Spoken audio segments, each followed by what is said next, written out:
Hey, what's up, everyone? This is A Gamer. Today I'm going to be showing you griefing-PvP tips and tricks. So, the first one I can give you is no base is raid proof. Think outside the box, or as I like to say, inside the box. You want to know what's in there. Is there something of value to go after, or something worth targeting? You don't want to just hit every low base you see. Next is look for a weak spot with little to no turret coverage. Every base has their weak points. Look for them. Find out the turret settings. If the turrets are set to player or survivor only, put C4 on a dodo and have it walk up to their thing and blow up. Or tame some turtles and drop them with C4 on them on top. No base is raid proof. Think of a way in the base with using little to no explosives. Any base on pillars you can usually get up underneath pretty easily. And then if they messed up, you can usually get into the base. Not many big tribes make this mistake, but medium-sized or newer tribes do. Um, if all else fails, you're just not looking hard enough. I mean, there's somehow a way into that base. No base is raid proof, not a single one. Think outside the box there. Target the if you can't get to the main base because you don't see it, then target their farming operations. Matter of fact, this is actually a really good thing to target to begin with. Um, Set traps for your enemy. I have a video about this. I'll link it down below. It's just a whole bunch of little traps I come up with that I think are pretty good. So take a look at that. Don't forget to tell me what you think. Don't go after their main base. Their farming operations usually have more value to them. I mean, if you find a way into their main base, yes, go for it. But price to get in there versus price is worth. Remember that. Um, do hit and runs. Don't just stay focused on one base. When they find you there, get out of there. Retreat, fall back, and target another one of their bases. Um, don't let them fight you at any of their bases. So that's what I mean. Just get out of there. You don't want to fight near their turrets. That's a big advantage for them. You try and pick them, they'll just duck back in turret coverage, and you can't chase them. Um, so find innovative ways to kill their teams. I know you can just sit there and compound bow them, but you know, if you can't get into a base because there's too much turret coverage, start picking up like wild Pygomastics or something and just dropping them in their base. Or something that'll kill their tames. And maybe infect. I don't know if dodos can get mega rabies, but yeah, just find innovative ways. And kill as many at the exact same time as possible. So, yes, you see 2, 3 Quetzals sitting out. Get them all bloody and then just one hit, one after another. Don't make it where you have to fight them, because when you kill them all at once, they don't have time to get over there before you kill the last one. Stealth is your ally. Use it till you lose it. Don't sound the alarm until you got where you want to be. Get what you want to get done, and then, you know, for the last second, get the stuff you need to be loud with done, and then gather. Um, Always check if their dinos are on neutral or passive. If they're on passive, it makes it a whole lot easier. But if they're on neutral, you can still rearrange their dinos and just make it a pain for them constantly. That's the way you could sabotage them without even killing tames.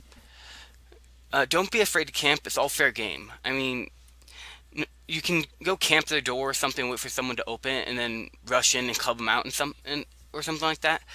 Because a lot of big tribes, they say they have a whole bunch of people online, so they don't shut their doors. You can use this to your advantage very easily. Because once you get in there, your main problem is done. Getting out, if you raided a base that was worth raiding, there'll be stuff in there to make explosives to get out.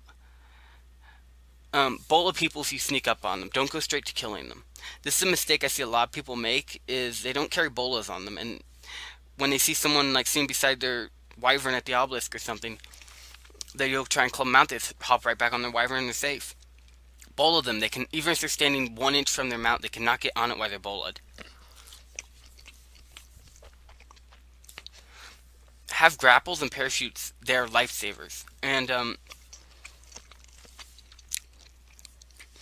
if you're near water, scuba set would also be a good idea, because then you can make a hasty retreat to the water. And most people don't have water tames on hand to chase griefers.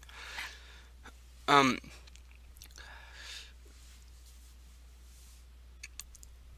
have a retreat ready. Always have somewhere you can fall back to and be safe.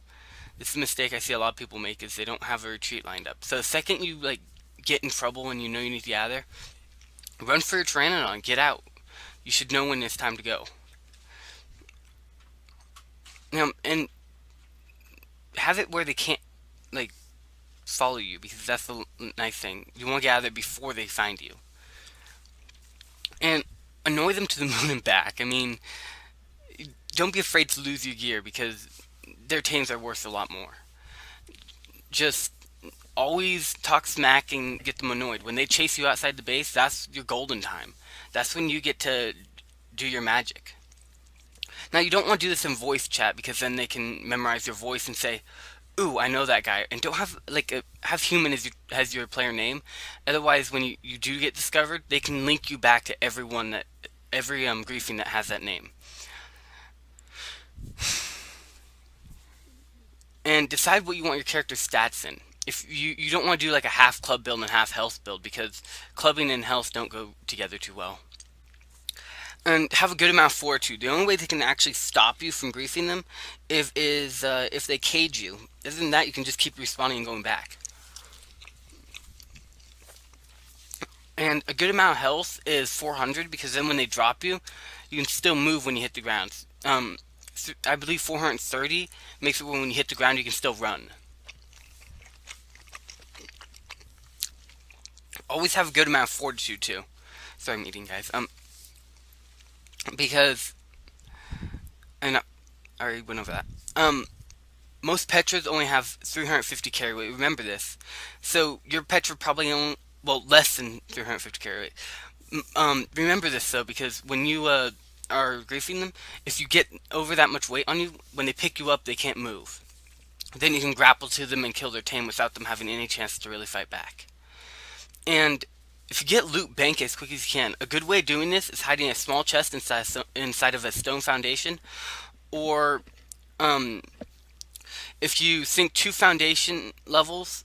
If you start with 1 foundation, sink 2 foundation levels, you can hide beds and mortar and pestles in there and still access the mortar and pestle or bed from the outside of the foundation, if you do it right. Believe I went over that in my other video. I'm not sure.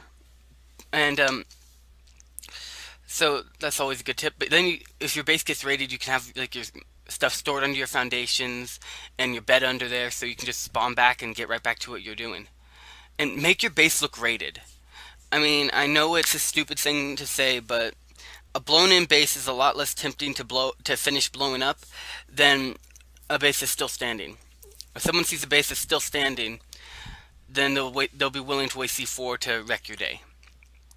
If you see a half-rated base, they're not going to think much of it.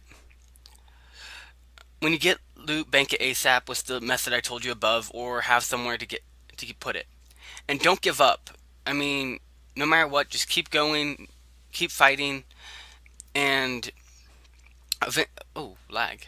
Eventually, oh, well, rip Pteranodon. Well, don't give up. Always keep trying to fight and just find innovative ways to do stuff. Well, okay guys, these are my tips and tricks for griefing. There's a lot. I want you to check out the other video. I'll leave it in the link below. These are traps and just little things I come up with that I think will make the game a lot better for you. Okay, well, have a nice day guys, and thanks for watching. Don't forget to hit that like and subscribe button, and I'll see you next time.